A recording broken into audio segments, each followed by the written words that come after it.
Fala galera, bom dia, boa tarde, boa noite, boa madrugada. Meu nome é Sidney Martins, professor de língua portuguesa aqui do LACENEM, o maior site de videoaulas do Brasil. Meu companheiro, você já está acostumado aí com o ritmo da nossa aula, então hoje o que a gente vai trabalhar? Nós vamos trabalhar coesão textual. A sequência é sempre importante e você vai perceber que alguns assuntos, alguns termos parecem voltar à tona. Ou seja, Sidney, isso está repetitivo? Não, a intenção nunca é essa. Não é ficar repetindo algo desnecessário, é, na verdade, massificar o processo.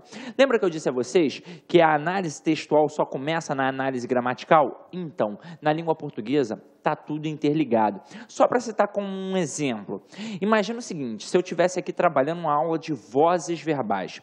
Só para você conseguir entender vozes verbais, você tem de ter noção de transitividade verbal, você tem de ter noção de tipos de sujeito, você tem de ter noção de concordância verbal para poder entender as vozes verbais. Então, olha só a misturada que tem aí. Então, meu companheiro, a nossa intenção aqui sempre vai ser o quê?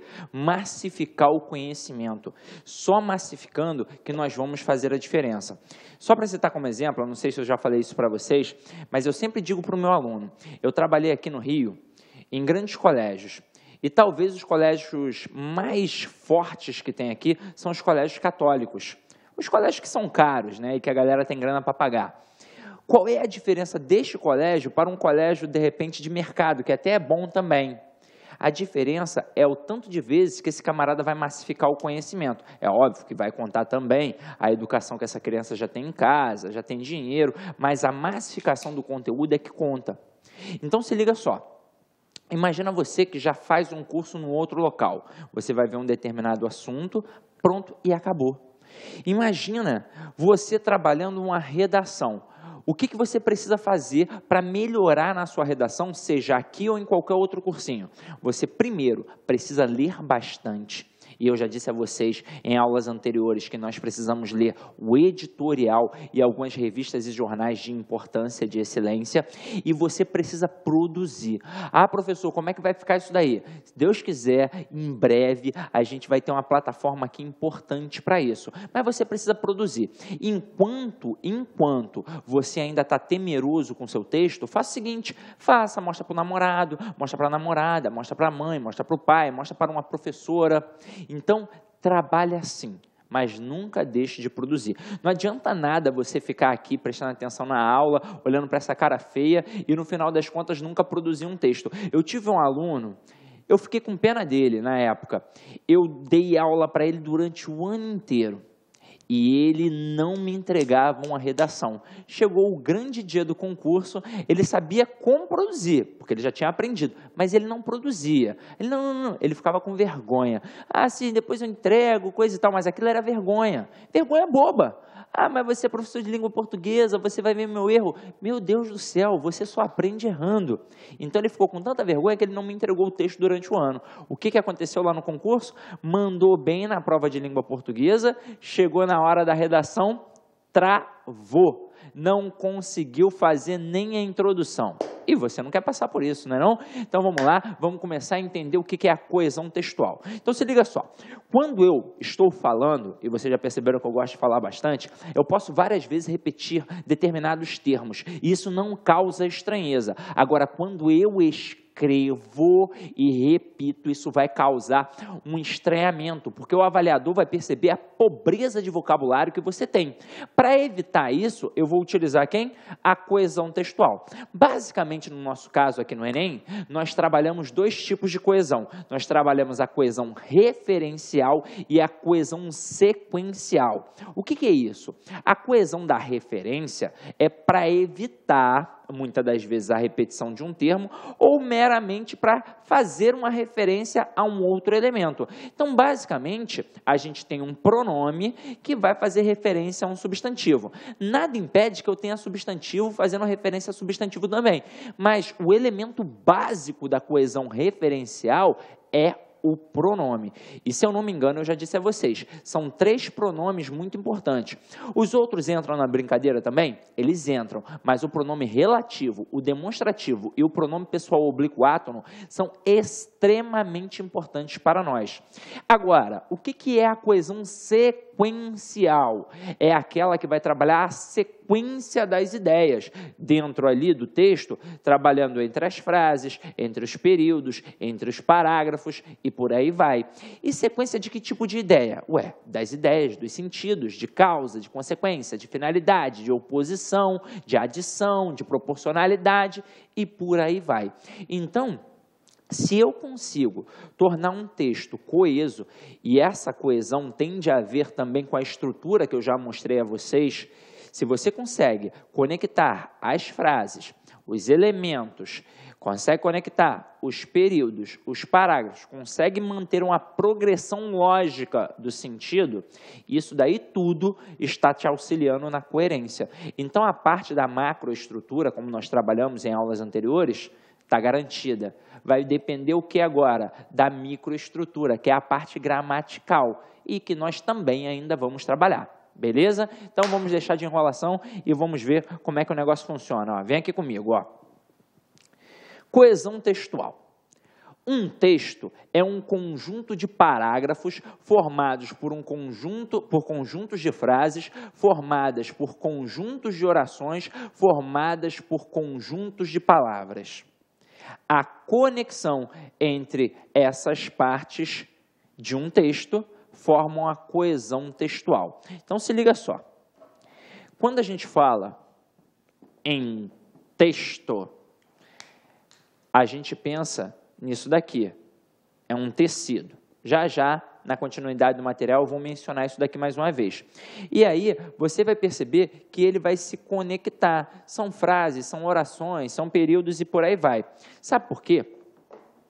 Quando eu digo a vocês que a gente tem uma análise gramatical antes da análise textual, é porque tudo começa numa estrutura gramatical, que é o morfema, que é a menor unidade significativa de uma palavra.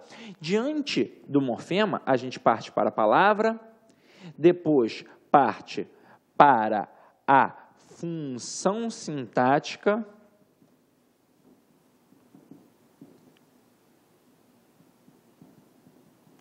depois a gente parte para uma oração, um período, um parágrafo,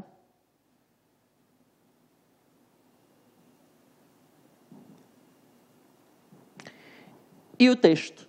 Ah, agora sim, a gente tem o parágrafo, o texto, tudo bonitinho. Então, eu poderia pensar em morfema, palavra, função sintática. Ah, mas se eu quiser botar a frase aí, já nem precisa, não tem necessidade.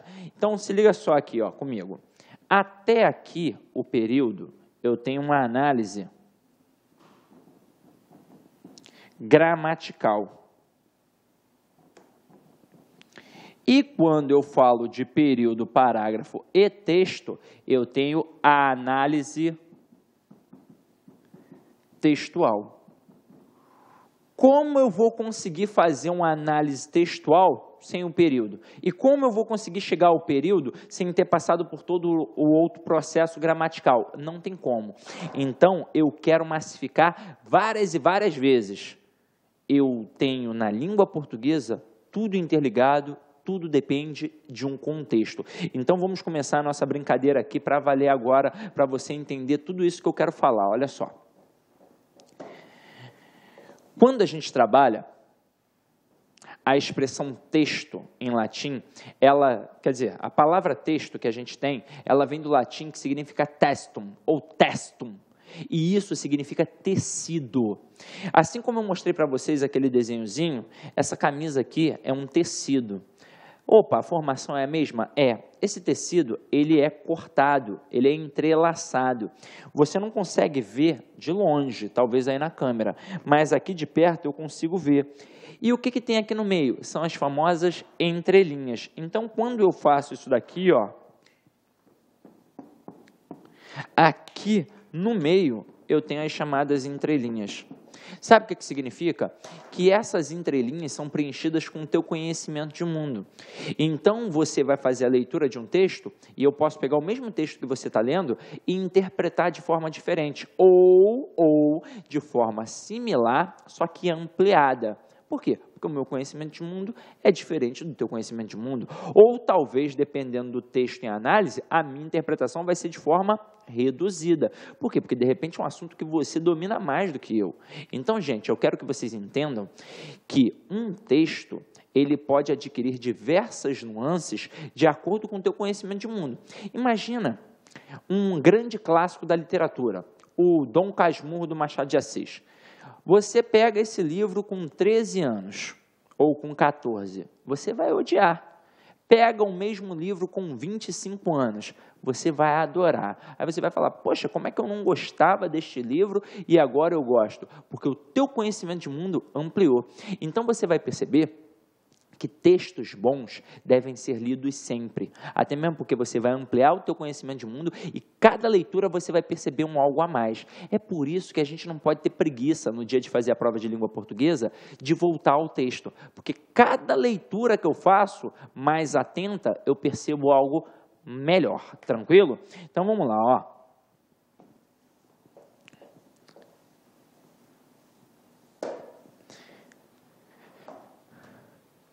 Vamos entender o que é essa coesão textual. Eu destaquei aqui algumas palavras em vermelho para você poder perceber melhor. Então, olha aqui comigo, ó. Os alunos chegaram cedo. Isso daqui é o meu primeiro período, é a minha primeira sentença, em que eu tenho alunos funcionando como sujeito, eu tenho um verbo que é intransitivo e eu tenho cedo, que é um adjunto adverbial temporal. Tranquilo. Beleza. Agora, vamos analisar a intenção. Sempre tem uma intenção numa sentença, nunca é a esmo. Então, olha só. Os alunos chegaram cedo, mas a porta da sala estava fechada. E aí, entenda, esse mais é uma conjunção adversativa. Lembra que eu disse a vocês? Devemos gravar as conjunções. Então, olha a importância. Eu tenho aqui uma conjunção adversativa que indica oposição. E vamos entender por quê. Caramba, se eles chegaram cedo, os alunos chegaram cedo, mas a porta da sala estava fechada, a gente consegue presumir que teve uma quebra da lógica. Porque se teve uma oposição, teve uma quebra da lógica. Afinal de contas, eles chegaram cedo e normalmente o local está o quê? Aberto. Mas a porta da sala estava o quê? Fechada. Decidiram. Quem decidiu? Olha só, olha só. Eu estou trabalhando aqui com um verbo que vai fazer um processo de referenciação. Então, lembra que eu disse? Basicamente é o pronome que a gente trabalha, mas nada impede de um substantivo fazer referência a um substantivo, nada impede de um verbo me mostrar esse processo. Então, olha aqui, decidiram. Quem foi que decidiu? Os alunos. Então, eu precisei escrever de novo a palavra alunos? Não precisei. Bastou utilizar quem? Um verbo. Então, ó, decidiram. Então é uma conjunção conclusiva. Ó, decidiram então passar na secretaria. Opa, por que os camaradas decidiram passar na secretaria? Porque sempre que eles chegavam cedo, a porta estava o quê? Aberta. Diante da situação de a porta estar fechada, eles concluíram melhor ir à secretaria para tentar resolver o problema. E foi o que aconteceu, ó. Decidiram então, decidiram portanto, né? É assim que eu posso. Decidiram dessa forma passar na secretaria, a fim de descobrir o que aconteceu.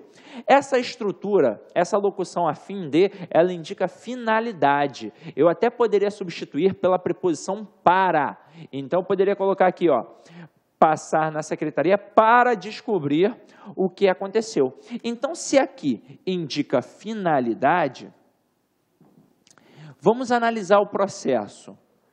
Os alunos chegaram cedo, esperavam a porta aberta. mas não estava. Diante de não estar aberta, diante dessa quebra da expectativa deles, eles decidiram, então eles concluíram que era melhor passar na secretaria. Só que eles foram com um objetivo, com uma finalidade, que era o quê? Descobrir o que aconteceu. Perfeito. No caminho, ou seja, olha o que a gente está percebendo aqui. Eles não chegaram até a secretaria. No meio do caminho, os discentes, quem são os discentes? São os próprios alunos. Então, mais uma vez, uma retomada, sem ter de reescrever a palavra alunos, os discentes encontraram a diretora, a qual, aqui eu tenho um pronome relativo que está fazendo referência ao termo diretora, lhes disse que o professor estava doente. Então, nesse contexto, vamos pensar aqui nesse verbo. Quem diz alguma coisa a alguém. Então, quem foi que disse? A diretora. O que ela disse? Ela disse que o professor estava doente. A quem ela disse? A eles. A eles quem? Aos alunos. Então, aqui o termo lhes é um pronome oblíquo átono que funciona sintaticamente como um objeto indireto, porque quem diz alguma coisa a alguém. Observa como o texto está coeso e coerente. Eu entendi toda a dinâmica. Entendi que o aluno chegou cedo, com a expectativa de entrar logo, procurar um local bacana, mas a porta estava fechada. Diante desta situação, eles concluíram que era melhor ir à secretaria para descobrir o que tinha acontecido. No meio do caminho, a diretora os encontrou e disse que que o professor estava doente. Então, diante desse processo, os alunos já entenderam, beleza, por isso que a porta estava fechada, o professor está doente, então não vai ter aula. Beleza? Tranquilo? E agora a gente vai continuar o processo, tá? Agora vamos fazer o seguinte, vamos fazer um estudo dirigido para você ficar firme. Minha intenção é a seguinte, é você ficar tão preparado, que na época que você for fazer a prova do Enem, você também vai poder se arriscar a fazer um concurso público. Então você vai garantir, se Deus quiser, um dinheirinho para poder te manter durante a faculdade e ainda vai garantir uma profissão futura bem melhor. E aí depois você faz outro concurso, porque aí você vai ter mais bagagem e vai ter um título para poder fazer um concurso de nível superior e ganhar muito mais. Agora, a intenção não é ganhar mais, é o dinheiro que vale a pena. Não, a intenção é ter uma tranquilidade para poder tomar conta da sua família, da sua vida, não ter de se preocupar com dinheiro no final do mês e poder ter tranquilidade para fazer bem o teu trabalho e curtir a tua família, lazer, essas coisas assim, beleza? Então, vamos lá, ó. Nas provas de redação, os candidatos são frequentemente penalizados por não empregarem palavras que marquem a transição entre duas ideias ou dois parágrafos distintos. Nas questões de interpretação de texto, o candidato precisa entender os tipos de elementos coesivos e como eles funcionam. Então, olha só, quando a gente pega na parte da escrita e na parte da interpretação e percebe que o processo é similar, é porque realmente é. A redação nada mais é do que uma interpretação ao contrário. Então, o aluno que tem dificuldade na escrita, provavelmente ele também vai ter dificuldade na interpretação. E quando você não marca a transição de uma ideia ou de um parágrafo, é porque você não conhece o quê? Os conectivos. E se você não conhece bem esses conectivos, você também não consegue interpretar, não consegue perceber as ideologias que estão empregadas naquele texto. E é por isso que eu te digo, meu companheiro, basicamente, o coringa da língua portuguesa é a conjunção. Tem que ficar na veia, tem que ficar no sangue. Eu tenho de falar, ó, essa conjunção é o quê? E você, é isso, é oposição, é finalidade, é conclusão, e por aí vai. Então, você tem de gravar isso daqui, tranquilo? Eu vou cobrar, daqui a pouco eu vou começar, a gente vai ter aqui algumas aulas, ao vivo, né? E durante a aula ao vivo, de repente, a gente faz um chat, alguma coisa assim. Então, 2015 veio para mudar, meu parceiro. A gente vai entrar em contato, você pode tirar foto, me mandar, olha só, eu fiz o quadrinho, Sidney. E também, quando vocês fizerem aí o simulado para os primeiros lugares, a gente vai ver uma premiação bacana também, tranquilo? Então, vamos lá, vamos mostrar aqui o processo que nós vamos trabalhar. Eu já no início da aula já mencionei, só que agora a gente vai massificar isso daqui. Então, olha só, há basicamente dois tipos de coesão, a coesão referencial e a coesão sequencial. O que é a coesão referencial? Ela aponta para outros elementos no texto, a fim de acrescentar novas informações sobre algo que já foi mencionado. Então, basicamente, este processo de referência evita as repetições. Evita o texto raso. Agora, quando a gente fala da coesão sequencial, vai encadear, né? Ela encadeia as ideias no texto, estabelecendo entre elas relações lógicas, noções de causa e consequência, oposição e por aí vai. Por que eu tive o cuidado de mostrar aqui causa e consequência e oposição? Nós temos diversos outros valores semânticos, mas quando a gente trabalha a argumentação, seja na hora de ler ou de produzir, porque se você analisar, hoje em dia, nas provas, eles estão deixando um pouco de lado o processo narrativo e trabalham muito o processo dissertativo, exatamente para trabalhar esta compreensão da ideia, da opinião, da tese.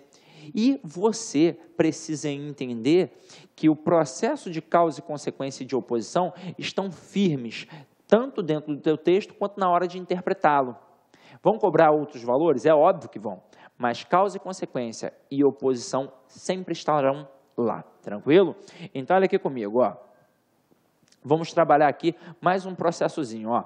Os principais elementos que estabelecem coesão referencial são os substantivos e os pronomes. A dica que eu sempre dou ao meu aluno é rabiscar esta prova. Rabiscar. Antigamente eu falava para ele fazer uma leitura em voz alta e sublinhar todo o termo que pedisse. Só que de vez em quando a banca ou ali o professor que está trabalhando com vocês, porque você pode de repente ainda estar no teu ensino médio e isso daqui vai ter uma utilidade. Ele pode apresentar para você um texto muito grande. Aí o que você vai fazer? Você vai tentar sublinhar o pronome e envolver o substantivo, para na hora que você voltar ao texto para procurar o referente, você não ficar perdido, porque se você ficar perdido, aí você vai ficar nervoso, você vai perder tempo e nada vai funcionar, tá? Então, olha aqui este exemplo. Você repare que eu separei a estrutura do texto em 1, 2, 3, 4 cores diferentes. Vermelho, preto, azul e verde. E tudo tem uma intenção. E a gente vai entender aqui agora, ó. Maria, então eu tenho essa Maria aqui, ó, como meu primeiro elemento principal, como se fosse uma personagem principal. Maria trocou o relógio que seu pai lhe havia dado. O aparelho estava com um defeito. Então, a vendedora logo substituiu o presente comprado por seu João. Então, aqui nós estamos trabalhando a coesão referencial. Não destaquei os elementos de sequência, destaquei apenas os elementos de referência. Então, olha só, eu tenho Maria em vermelho, eu tenho seu em vermelho, eu tenho lhe em vermelho. Por quê? Porque este seu e este lhe estão fazendo referência a Maria. Eu tenho o relógio, que foi um segundo elemento que apareceu.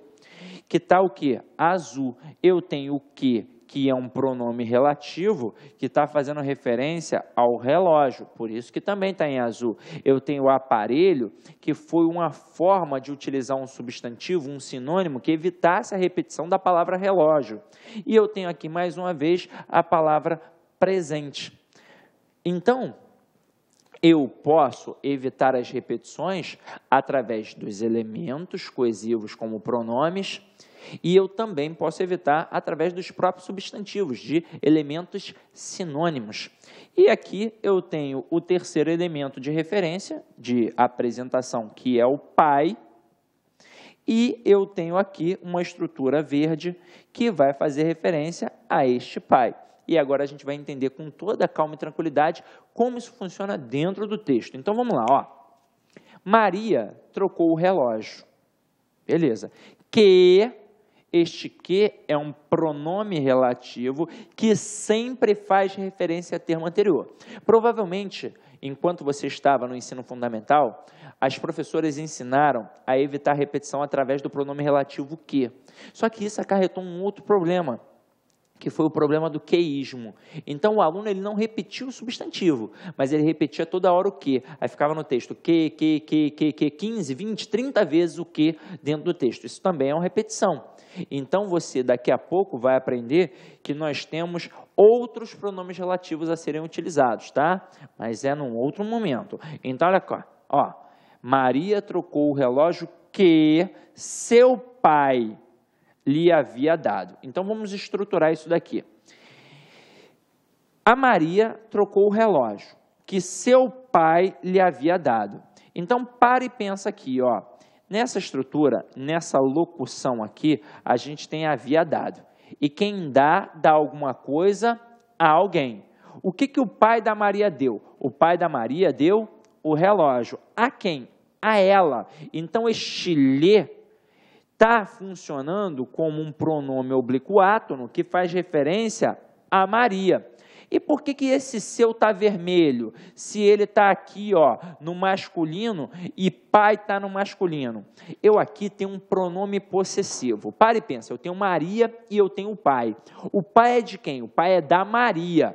Indica ou não indica posse? Indica. E você deve entender que todo pronome possessivo, ele sempre faz referência ao possuidor, mas ele concorda com a coisa possuída. Então, quem é o possuidor? O pai é de quem? É da Maria. Então, este seu, ele faz referência a Maria. Agora, ele concorda com quem? Ele concorda com a coisa possuída, que é o pai. Vira e mexe em provas de língua portuguesa, não só do Enem, mas também em provas militares, em provas de concurso público civil, o camarada utiliza o seu ou qualquer outro pronome possessivo e ele pede o referente. É muito comum o aluno assinalar a coisa possuída como referente e não o possuidor. E isso deve ficar bem claro. Ele vai fazer referência ao possuidor e concordar com a coisa possuída. Show? Agora, vamos continuar. O aparelho estava com defeito. Por que eu escrevi a palavra aparelho? Para não precisar escrever a palavra relógio. Por exemplo, você está escrevendo um texto sobre o mercado de trabalho. Você não precisa ficar o tempo todo colocando a palavra trabalho. Você pode colocar labor, você pode colocar empresa e por aí vai. Então, é algo que você precisa trabalhar, precisa se policiar. E como é que você vai fazer isso sempre? Toda vez que for ler um texto ou então produzir, sempre com um dicionário em mãos. O dicionário, ele é algo fundamental na vida de qualquer pessoa que quer ficar bem na língua portuguesa. Não é só para o aluno, não. É professor também. Professor tem que estar sempre com o dicionário. Ninguém sabe todas as palavras do mundo. E o dicionário não é vergonha, meu parceiro. Você tem que, ó, tá ali, ó, papeirando em cima do dicionário, tá? Aí vem aqui comigo, ó. O aparelho, quem é esse aparelho? É o relógio. Estava com um defeito. Então, ó, esse então a gente já sabe que é um conectivo conclusivo. Diante da situação do aparelho estar com defeito, o que foi concluído? Então, a vendedora logo, ou seja, imediatamente, substituiu o presente. Que presente? O relógio, comprado por seu João. Opa! Por que seu aqui está verde, João verde, o que está acontecendo? Isso aí não é um pronome possessivo, Sidney? Não, isso aqui não é um pronome possessivo. Isso daqui é um pronome de tratamento. Ih, caramba, ferrou. Se liga só, quando você está falando com alguém mais velho, você não fala assim, olá, tudo bem, seu João? Quando eu digo tudo bem, seu João, eu não quis trabalhar um elemento de posse. Seu João. O João é meu? Estou pegando o João? Não estou pegando o João, né? Então, ó, esse seu é como se fosse senhor. Então, ó, tudo bem, seu João? É porque, na verdade, se fosse em outra época, nós iríamos falar, tudo bem, senhor João? Só que hoje em dia, num contexto mais informal, o processo da linguagem vai mudando, economia linguística, e aí a gente, ó, tudo bem, seu João? Mas esse seu aqui é um pronome de tratamento que, de certa forma, representa o pronome senhor. Então, ó, seu João, senhor João. E esse senhor João, ele é quem? É o pai da Maria. Entenderam o processo de referência? Que bonito isso, né? Então, vamos lá, vamos dar continuidade.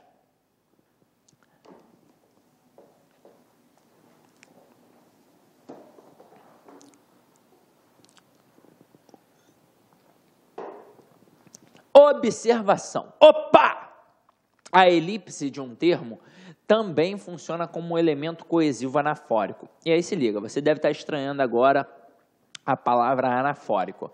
Isso daqui é um termo que faz referência a elemento anterior. Daqui a pouco eu vou mostrar a vocês toda a nomenclatura. Porque até então, o que eu estou trabalhando? Algo que você fez durante o ensino fundamental todo. Agora eu vou apresentar uma nomenclatura que eu espero que vocês já tenham visto no ensino médio. E se não viram, vão poder trabalhar aqui comigo, tá? Então vamos lá, ó. Comi uma torta de maçã e uma de figo. Quando eu digo que comi uma torta de maçã e uma de figo, o que eu fiz com a de figo? Eu bebi? Eu esfreguei na cara? Não, o que eu fiz? Eu também comi. Então, eu sequer precisei repetir o termo ou substituir por um outro termo para que o meu texto ficasse coeso e coerente. Eu fiz uso da elipse. O que é a elipse? A elipse é a omissão de um termo. E quando eu faço isso no processo coesivo, é porque não tinha necessidade de colocar nenhum outro elemento. E a elipse, se ela é a omissão de um termo que já foi apresentado, o que eu estou tendo aqui? Uma coesão anafórica, porque eu estou evitando a repetição de um termo. Daqui a pouco a gente vai aprender todas as nomenclaturas, tá? Olha aqui. A menina comeu pouco, deixou quase tudo no prato. Quem foi que deixou quase tudo no prato?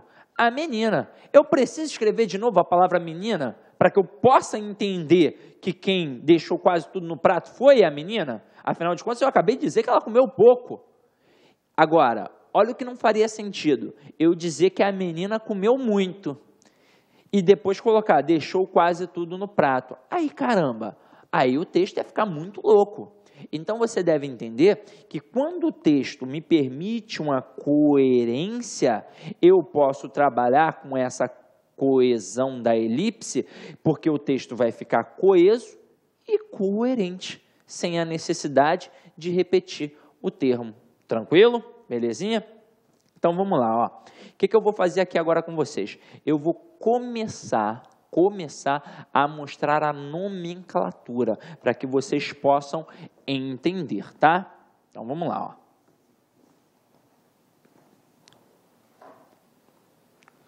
Primeiro elemento que a gente vai trabalhar aqui, ó, são os elementos endofóricos. Então, você pode anotar aí agora no teu caderninho o seguinte. Você vai estudar comigo os elementos endofóricos e você vai estudar comigo os elementos esofóricos. A aula de coesão ela vai ser dividida em partes. Você tem de ficar ligado. E aí o que você vai fazer? Na hora que eu falar, ó, tá acabando, não deixa para assistir a próxima aula só na semana que vem, não. Passa logo e visualiza, tá? Então, olha aqui, ó. A gente vai ter os elementos endofóricos e os elementos esofóricos.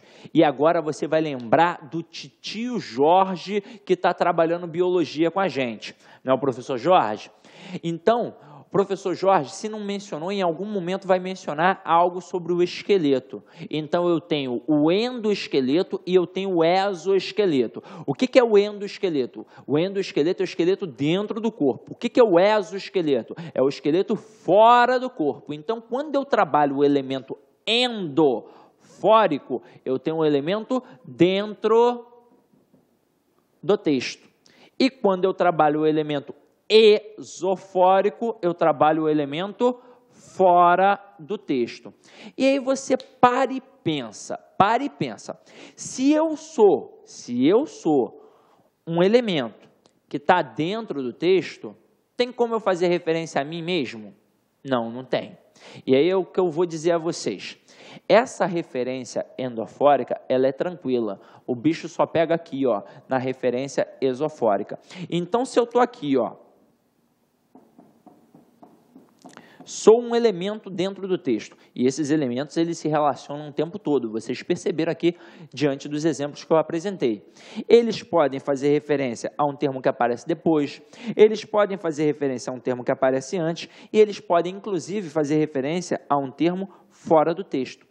Quando essa referência está dentro do texto, ou depois, ou antes, eu chamo de elemento endofórico. E aí perceba, se eu estou dentro do texto e vou fazer referência a um outro elemento, porque o que é esse camarada aqui? É a ligação dos elementos dentro do texto. Então, eu vou fazer referência a um outro. Eu não tenho como fazer referência a mim mesmo. Ou eu vou fazer referência a um termo anterior, ou eu vou fazer referência a um termo posterior. E é por isso que eu vou dividir aqui, ó, nos elementos anafóricos e nos elementos catafóricos. O elemento anafórico, ele sempre vai fazer referência a termo anterior, ou seja, ele aponta sempre para algo que já apareceu. E o elemento catafórico, ele vai apresentar uma referência para termo posterior, ou seja, para alguém que ainda vai aparecer naquele texto. É isso que eu trabalho. Agora, quando eu brinco com o elemento esofórico, ele sempre vai apontar para fora do texto. Olha o que podem cobrar de vocês também. Esse elemento esofórico, ele pode ser chamado de elemento deítico ou de elemento deixe. Caramba, Sidney, o que é isso? Nunca vi isso na minha vida. É alguma coisa do capeta? Não, calma. É quase isso, mas não é não. Se liga só. Quando eu falo de elemento esofórico, elemento deítico e elemento deixe, a gente poderia até aprofundar, mas a gente não tem por que aprofundar. Então, basicamente, isso daqui é a mesma coisa. São elementos que apontam para fora do texto. São elementos que eu só vou conseguir descobrir o referente diante de um contexto. Então, se eu não tiver um contexto, eu não vou conseguir dizer quem é o referente. E a gente vai poder avaliar isso com toda a calma e tranquilidade, tá? Então, vamos lá, ó. Acompanha aqui comigo.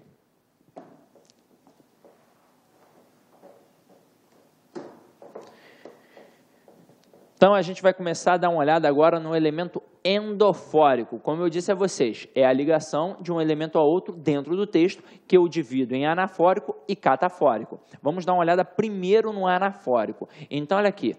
Um elemento do texto faz referência a outro anterior. Como é que isso funciona?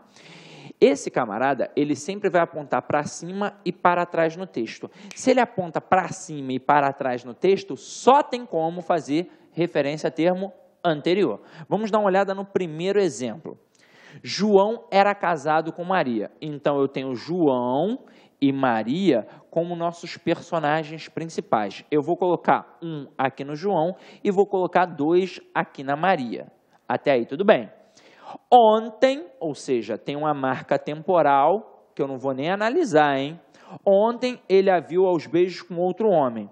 Hoje ambos vivem separados. E aí se liga.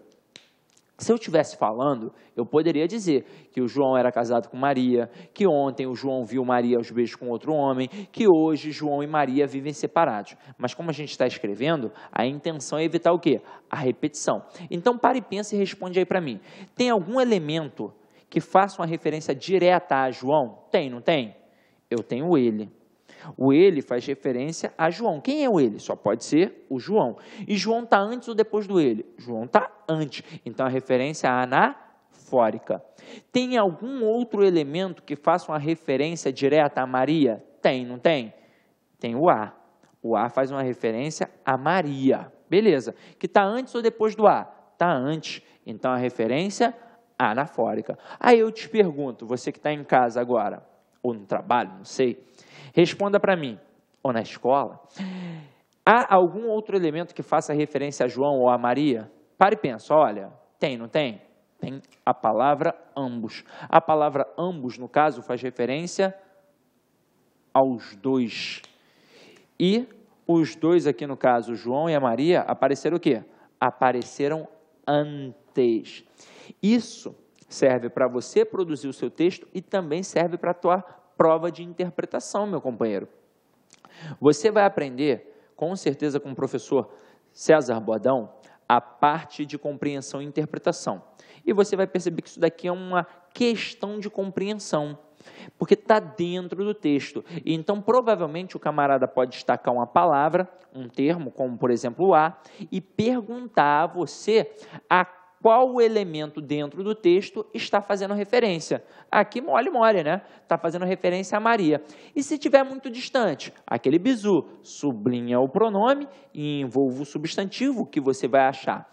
Além disso, como é que o camarada também pode cobrar? Em cima de uma nomenclatura. Então, ele pode destacar esse a e perguntar se este elemento faz uma coesão referencial anafórica. Primeiro, é coesão referencial? Sim, porque está fazendo referência a um outro termo. E é coesão referencial anafórica? Sim, porque está fazendo uma coesão a um termo anterior, uma referência a um termo anterior. Até aí, tudo bem, não é? Então, olha só, meu companheiro, como o nosso intuito é trabalhar sempre cada aula em 40 minutos, eu vou parar aqui agora, você vai tomar uma água, tomar um café e já vai passar para o próximo bloco, tranquilo? Então, ó, próximo bloco, agora, tá? Então, ó, meu parceiro, até daqui a pouco, ó. Clique lá